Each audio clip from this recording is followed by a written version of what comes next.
Welcome back to the Pawn Sacrifice channel. This is now episode 6 of the 94S build, the VW Audi 1.8 turbocharged 20 valve engine installed. And this week I am on to the sump. Hadn't done it yet because I hadn't quite decided what I was going to do with the engine mounts and where they were going to run off. If they were going off the beams on the side, then there was a chance I was going to try and make a crossmember that would sit lower than the original Porsche one, but actually I'm going to mount the engine. It looks like I'm going to be able to do it off of the original crossmember. So yeah, it's now going to be modifying this sump so that it fits into the car. So let's have a look at what we're working with.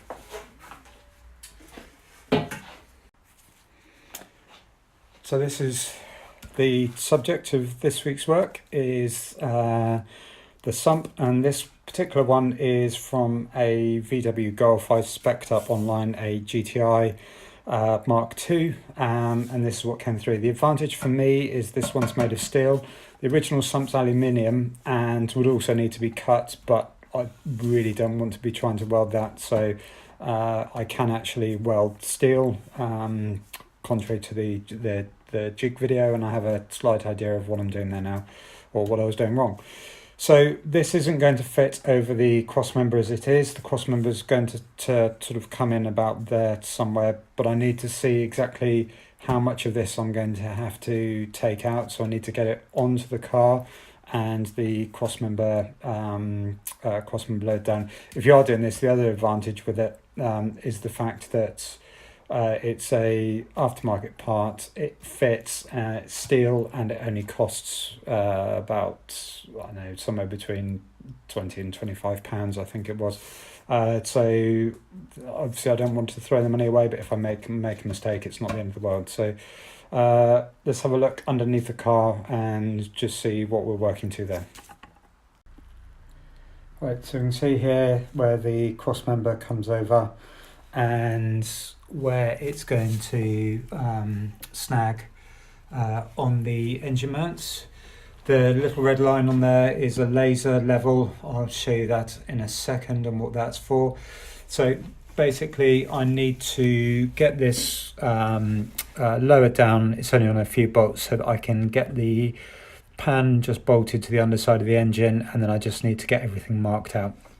So I've done a few things in preparation for that. Phase 1 of the process is the laser level. You may have seen this before. I use this to line up the engine front to back, except for a dot. This time I've got it set to a line which goes across the top of the crossmember. When I lower the crossmember down, so that just on the bolts there, once that's lowered down, then the sump's in place and the level will just give me a line across the sump of the lowest point that it needs to be. Again, this gives you an idea of how little clearance there is at this at a particular on this far side here that I've got to work to. And for the depth on this, I went a bit low tech, spirit rather than laser, and just got a level against the crossmember, put that up to where the inside of the sump gasket is, with some masking tape on there, and just marked that line off. So again, I've marked it across the point that the sump's going to bolt up to, so it will give me a line on the then that I can just mark down onto the sump, and then I've got my dimensions that I'm going to be working across.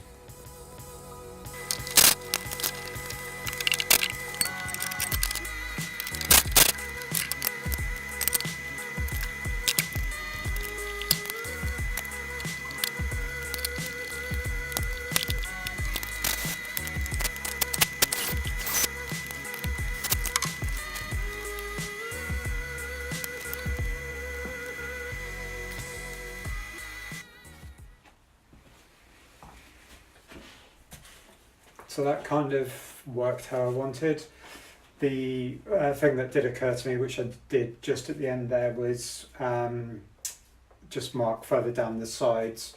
So I've got the spirit level out and then just mark that across. So I've now got the lines up either side on there, and it occurred to me that I could use the laser again. So this thing's actually coming in really handy. So where I've got the lines up either sides, by positioning the laser sight and just lining it up with that, that gives me then the perfect line across the entire sump, and so I can use that then to mark out exactly what I need to do and where I need to cut. So what I think I am going to do actually is just lay a new piece of tape all the way across, and then just do my best to get the line in there exactly, and then I need to have a look and see. I might use a similar method, just going across the front here once I've got that sorted out. But yeah, I'll just get this line done here first.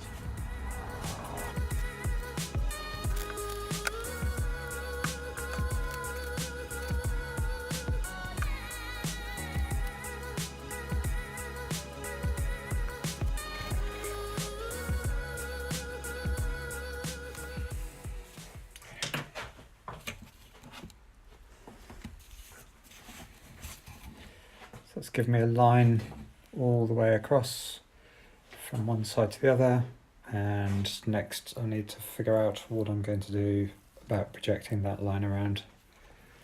So here's my rather extravagant contraption, and it seems to work, which is good. I am now thinking this would have been a lot easier had I done this with the sump on the actual car, or on the engine rather. But it's given me the line around, so I just need to carefully move that round, trace the line off, and then that'll be this phase of overcomplicatedness finished.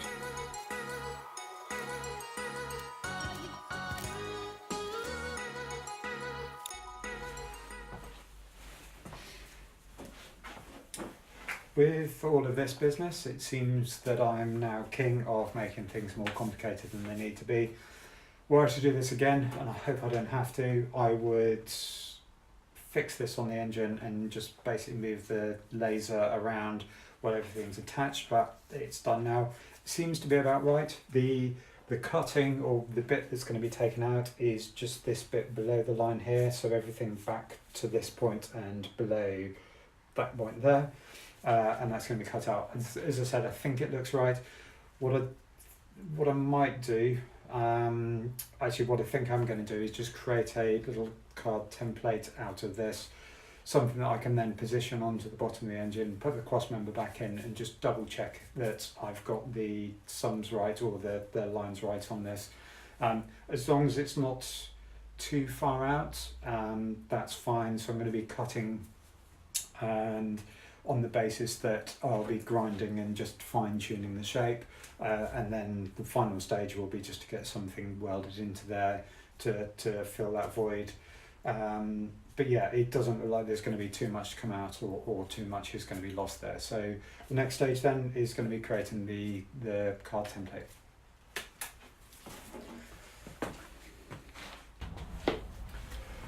So see if this is going to fit. I've now gone proper old school, quite literally arts and crafts, and just made a little template here to match this, so I can see what space I'm going to get when it's cut out. I've made some holes for the bolts, which I've traced around there, so I'm just going to need 2 of them. I'm going to get that buttoned up underneath the engine now, and just have a look and see how far away I am in terms of cutting on this. So there we have the little template in place. It's fine across the bottom. It's a little pinch there on the sides, but actually that's not the end of the world, because I will just shave that back. At least I'm not going to be cutting out far too much, is the main thing.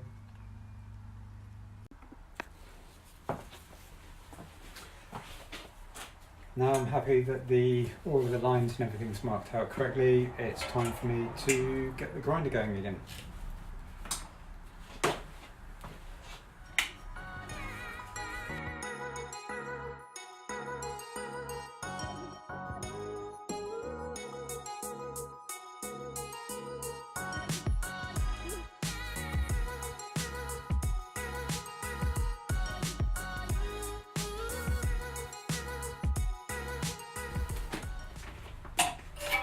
Okay, so Went a bit wrong on this corner, so I'm going to have to work out exactly how I'm going to get that, but now I've got this cut, take the card off and see how this fits over the bar.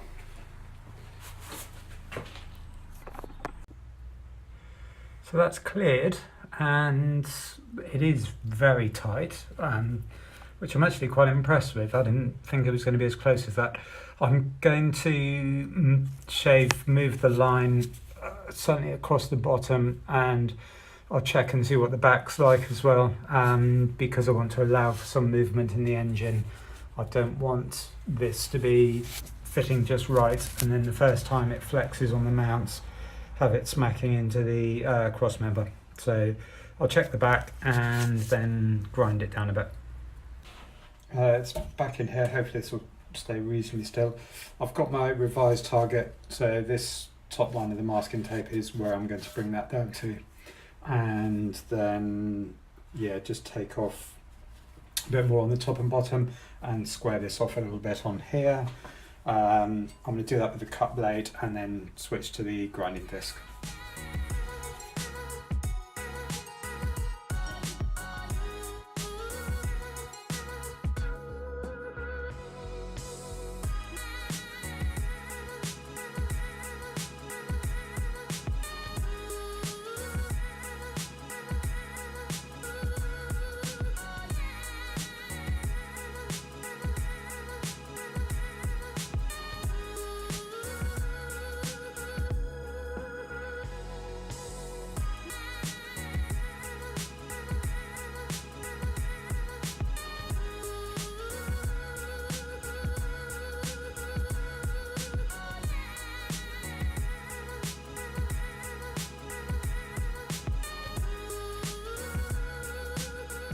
That is looking a bit better, and I was just using the level not to check if it was level, but to just try and get that section there as square as possible, and then also across that bit as well. So hopefully that's now going to fit in there nice and neatly. So yeah, I'm relatively happy with that. The main thing, which I probably should have done when I was doing the jig, is this bit is super important to me, because I'm going to take this bit now and use this for a bit of welding practice to make sure that I get the settings right before I start trying to weld anything to this. So I think that's going to be what I'll be doing later on, is just having to play around with that. Yeah, so going good. So having shaved quite a bit more off and ground back the powder coating, final fit up before taking it off for welding, and plenty of clearance there, so that's all looking good. Right, as I mentioned, I've been doing some practice welds. I wasn't going to film any of this, but something's come up which I just want to share. So first of all, I've done some welds and they've gone okay. This is where I've just been getting the settings right. Basically the factory settings plus increasing the wire speed, and then the final one seems to have gone okay, and you can see it's penetrating through to the other side, which is good. I then wanted to put a piece of metal on the upright against this, so I just put a magnet down to hold that in place, which I've seen plenty of other people do. When I do that, the welder then starts spattering and going really funny. It doesn't seem to want to weld at all, which I think what was one of the contributing factors to the issues that I had on the jig. I think another problem with the jig was the fact that I didn't put the settings right on the welder, because I didn't go through this process. But yeah, so because it's a bit of a curiosity and because I'd quite like to know what's going on, I'm just going to put some just going to put another weld in and film it, and then do one with the magnet on, and you'll be able to see the difference in terms of what's happening. The other thing I've just noticed is that even with those few little welds, and I don't know if it's because it's so cold in here, but it's already warped the metal there. So yeah, that's another thing I'm going to need to be very careful of when I'm actually welding up the sump. Okay, I'm just going to use this little test strip rather than chucking any rubbish on the actual piece. So I'll just do some welds on here now.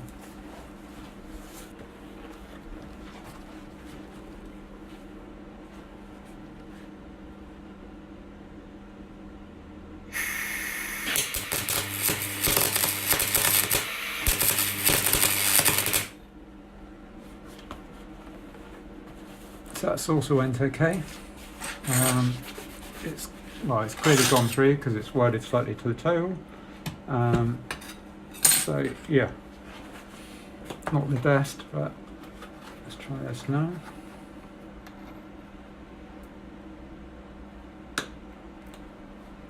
It's exactly the same again, only this time with the magnet in place.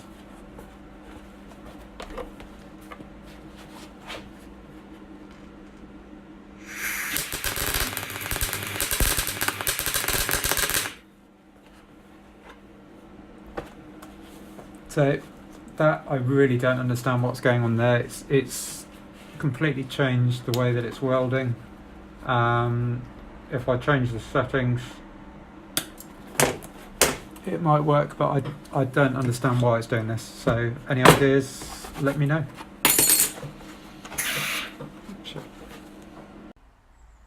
So a whole bunch of different welding tests going on. So this was the bit that I started out with on the sump. Mixed success with that, and then I realised that actually this is the wrong type of welds that I'm practicing compared to what I'm going to be doing. So then I started actually doing the butted corner joints and made a big old mess of that in some places with just burning through it. I kept adjusting the welded settings and eventually got it to something that was kind of okay, but still far from ideal. Then moved back to the thicker stuff, so this is 2mm steel, and actually that seemed to go on and seemed to weld okay. I'm sure it's not perfect, but this isn't going to be a structural item that I'm building with the sump. So yeah, so some learnings from that. The main bit is that I want to match the size of this steel, which is 1.5mm, so I need to get something ordered.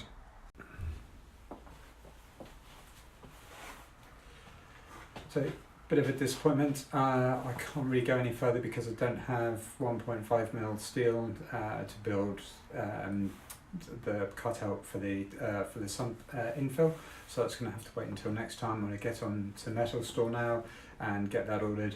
I will just go around and check anything else that I might need at the time. I think there's 1 or 2 bits I may want for where I'm going to try and build the engine mounts, so I might as well get those ordered and done at the same time. So yeah, a bit disappointing to leave that unfinished because it did seem as though I was getting reasonably close. But yeah, just thanks as usual for watching, and now it's just a bit of a waiting game for the steels to arrive.